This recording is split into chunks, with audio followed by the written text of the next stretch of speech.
సంవత్సరాల తరబడి ఎన్ని మందులు వాడినా మీ మోకాల నొప్పులు తగ్గట్లేదా? ప్రాణ పెయిన్ క్లినిక్ లో అత్యాధునిక చికిత్స. బ్రెజిల్లో ఘోర విమాన ప్రమాదం చోటు చేసుకుంది. ప్రయాణికులతో ప్రయాణిస్తున్న విమానం ఒక్కసారిగా కుప్పకూలింది. బయలుదేరిన తర్వాత కొద్దిసేపటికే కూలిపోయింది. పెద్ద ఎత్తున మంటలు, దట్టమైన పొగలు వ్యాపించాయి. ప్రమాద సమయంలో 58 మంది ప్రయాణికులు, 4 సిబ్బంది ఉన్నారు.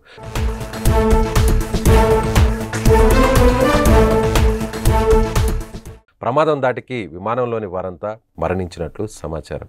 ఈ విషయాన్ని బ్రెజిల్ జాతీయ మీడియా ధృవీకరించింది. బ్రెజిల్లోని పరానా రాష్ట్రంలోని కసకవెల్ నుంచి బయలుదేరిన విమానం సావోపాలో రాష్ట్రంలోని గౌరిల్ హోస్ అంతర్జాతీయ విమానాశ్రయానికి వెళ్తున్న విమానం వెనెహడో నివాస ప్రాంతంలో కూలిపోయింది. విమానం కూలిపోయిన వెంటనే పెద్ద ఎత్తున మంటలు చెలరేగాయి.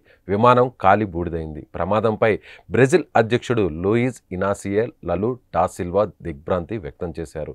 ప్రమాదం చోటు చేసుకున్న వెంటనే భద్రతా సిబ్బంది, పోలీస్, మిలిటరీ దళాలు సహాయక చర్యలు చేపట్టాయి. ప్రమాదం జరిగిన చోటు నివాస ప్రాంతం కావడంతో స్థానికులు కూడా చనిపోయి ఉంటారని తెలుస్తోంది. విమానం కూలిన చోట ఇళ్లు, గుడిసెలు ఉన్నాయని అక్కడి మీడియా చెబుతోంది. అయితే ఆ విమానం ఏ ఎయిర్లైన్స్కు సంబంధించినదో ఇంకా స్పష్టం కాలేదు. ప్రమాదానికి గల కారణాలు అక్కడి అధికారులు తెలుసుకుంటున్నారు. విమానం కూలుతున్న దృశ్యాలు సామాజిక మాధ్యాల్లో వైరల్గా మారాయి.